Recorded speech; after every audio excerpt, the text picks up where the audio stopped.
Hello and welcome back to another Bad Movie Reviews review hosted by your two favourite robotic boys from down under. They get worse every week, but it is Ben and Daniel, and we are reviewing none other than the latest entry into the Dreamworks catalogue, which is The Wild Robot, which we were lucky enough they had early screenings this weekend, and I think it comes out in a couple of weeks or a week or so before pretty cool. School holidays. And it is, a widely talked about film. I think early reviews and things were great. And if you don't know, if you haven't seen the trailer, I think it is playing everywhere. It's about after a shipwreck, a robot basically is stranded on an uninhabited island by animals, obviously not humans, but and basically just meets a baby goose. And I'll leave it at that. It is directed and written by Chris Sanders, who. In terms of other DreamWorks films, he did the How to Train Your Dragon and The Croods one. Nice. He also directed Lilo and Stitch back in 2002, which is a Goated. classic film. Goated film. But man, I don't know where to begin with this film. I genuinely, absolutely loved it. Yep, feel the same. And I'm going on a big call here.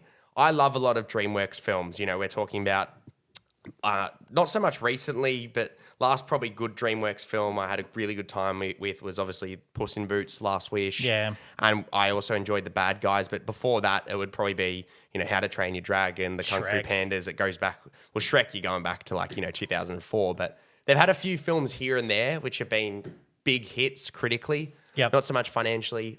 I hope this film does exceptionally well financially, but I'm going to go out in a big call and say this is up there in the top 5 DreamWorks films for me.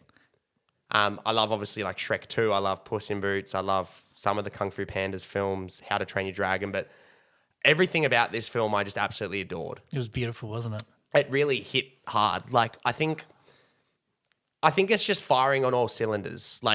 Kids will love it. It is a beautiful film to look at. Obviously, they love their animals, blah, blah, blah.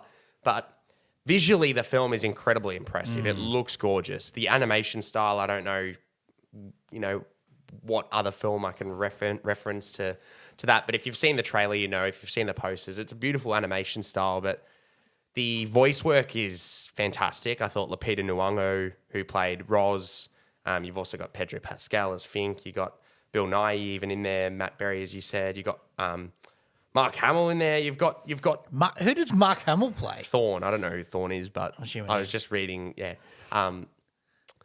But not so much very notable people, but the voice, as a cast, the voice cast did fantastic in my opinion. Lupita being a standout, obviously playing an artificial robot. Yep. With AI, that side of things. And then I thought just the story. It's a beautiful film, thematically wise. Obviously a film about belonging, about coexistence with animals, things like that. I thought it was a very simple story, but I thought it just hit every beat for me perfectly. Emotionally, I thought it was funny. Some dark humor in there for the adults, but I thought it was funny. I thought it was... I can't give this film enough praise in terms of how much fun I had with it. It did get me teary-eyed at one point. It is emotional. Yeah. And yeah, I think that solidifies top 5 DreamWorks films for me. It may change going on. We've obviously only just came out of seeing it, but I mean, I'd love to know your thoughts. How do I say ditto with the most amount of detail? I agree. It was probably a good, I don't know, I reckon 10 minutes into the film and already hit its first emotional point, and I was already all right, I'm ready. I'm ready for this. Yeah, man, some of those emotional cues. I just went on for the entire film. I was trying not to cry and definitely teared up an excessive amount of times for myself. It was pretty beautiful, actually, along the board. I had a blast. I thought all the same things. Well voice acted. The art style was, I thought, great. The animation style. For me, it was if I was to do an animation style, it was over the hedge, but with a lot more detail. So that's what I kind of felt like the two. It almost looked like a watercolor painting Yeah. at times. Yeah, actually, that's and good I personally only really noticed it a lot with the Vista images. When you've got the robot Roz sitting on the rock and you see the sunset. I'm that looks like a painting. Yup. And you can tell, like, with the otters, like, you'd see every line on the hair, and it did feel like the whole film was painted almost, which is nothing but the utmost praise in my opinion. Yeah, agreed. You know, obviously you can go for realistic animation, like a, well, I wouldn't even know where to.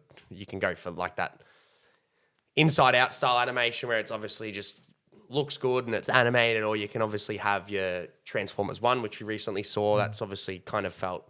I know if you're watching this, you probably haven't, but like Borderlandsy, where it had like almost a black outline on every character, but yeah, sorry. Anyway, continue. God, where was I on that? Animation. Yeah, animation was beautiful. Had a great fun. Oh man, I've fully lost my train of thought on this. It's yeah. Look, I think I said to you that I thought it looked like it was going to be a great time, and I'm glad it delivered on that. And I know you said there was rave reviews prior to it too. Some of the yeah, I heard early review, and generally, we've probably said this before. Or I've said this before.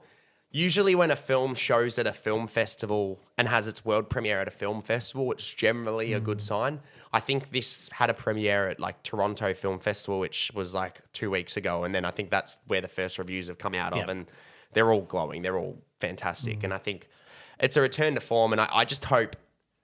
Oh, yeah, I say return to form, but like Puss in Boots was fantastic and only 2 years ago. But between they've had Kung Fu Panda 4, which by all reports, I actually don't think I saw it. I didn't see it either. I've not heard great things. Oh, I'm sure it's fun. I'm sure it's fun, but I just hope financially, because I don't think a lot of their films, you know, they've announced Shrek 5, which will probably do serious numbers. Yeah. But I think previously, like, I've read reports that DreamWorks might be in trouble financially because, like, even Puss in Boots was raved about, but financially, it didn't. I don't even think it made a profit. Like, and this film, while I rave about it and love it, I feel like it's in that field as well where I don't know how it'll do financially because it's not exactly like a Transformers one where it has obviously the IP, or like Inside Out, which made $2 billion. It's got all the branding already behind it. Yeah, whereas this film's obviously very, like, it's more of a niche kind of story, I guess. Being that it's school holidays in Australia, I don't know about anywhere else in the world. I'm not sure when it's coming out worldwide, but I feel like it'll probably do well. Like, you know, Yeah, agree. And I hope so, because I'd love to see, you know, DreamWorks continue these types of films. You know, obviously they might make their, similar to how I've said, actors do it, one for them, one for you kind of thing. Maybe they make their Shrek 5, even though it might be brilliant. That will make billions of dollars, and then they can make these kind of films in between. But I just wanted to say, like, this year's been fantastic for animation so far already. I mean, we've had Inside Out 2, we've had Transformers 1, we've had, I mean, I saw Memoir of a Snail, which was the claymation Australian film, which was fantastic at MIF. Memoir of a Snail. A fantastic movie. It's depressing as hell, but then you've had this, but you've also got a new Wallace and Gromit film coming out. You've got the animated Lord of the Rings film coming out on Boxing Day. The trailer looked great for that. You've also got Piece by Piece, which I think got good reviews out of a film festival. It's like a biopic about Pharrell Williams, but it's like a Lego movie. So it's Lego about Pharrell Williams. So it seems really interesting. Yeah. But, you know, musically I can get around it. But yeah. But no, this was, I thought, a great film overall. Love the plot of identity and belonging. And I think I've said it to you a lot. I've loved watching a lot of content recently where you kind of learn a life lesson or it challenges a way of thinking. And I feel like this film does some of that stuff where it's like sometimes you don't always have your family, but you can make your family, and that's the exact same. Love is the exact same between a family that's created to one that you're born into, and that, you know, sometimes it's better to think with your heart to make a decision than it is with your brain. We have certain programming that we follow, feels like it's right, but you know, sometimes you got to stick with what feels right. Spot on. And they do talk about that in the film, like, you know, like brain and being programmed certain ways and the heart. And I think that's why I give films like these such high respect. You know, you've obviously got kids' films and films targeted towards the younger market, like a Garfield, which is fun, but it's just like, that's what it is. That's all. Whereas this film, like, and similar to, you know, even Inside Out 2 had it, like there's those life lessons. Like, kids might not see it and understand it that way. They obviously might get emotional or whatever, but as someone older taking a kid, or even someone older seeing a film in that. Like, that's why the film I like. And I think that's why our whole Pixar films, like a lot of the Pixar films will generally have that. Inside Out, had Elemental in the same way. You had the fire and water, Romeo and Juliet style, and, Luca. They all have that. And I feel like this film, How to Train Your Dragon had it. A lot of the DreamWorks films in the past had it.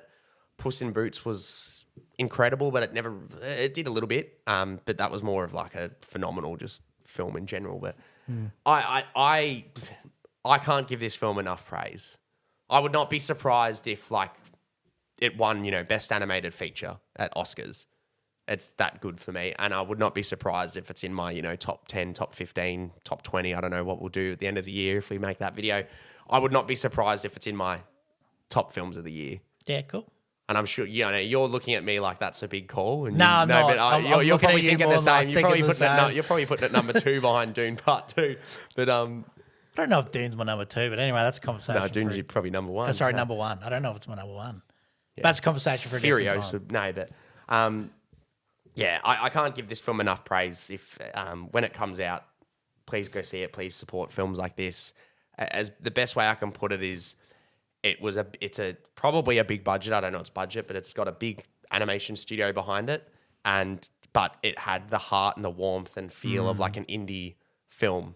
It felt like there might have been like 20 people involved in making this because it felt so tight knit and just a beautiful story. And I would buy this on 4K and watch it every week. That's maybe not every week, but I would buy it and own it and watch it. Over and over again. I can't give it enough recommendation. So once it does come out, I believe there might be more showings over the weekend, but I don't know when this will go up. But when it does come out, go see it yourself. If you've got kids and you're watching this, go take them. They'll probably love it. You'll be the one crying. They'll be looking at you thinking, what the hell are you doing?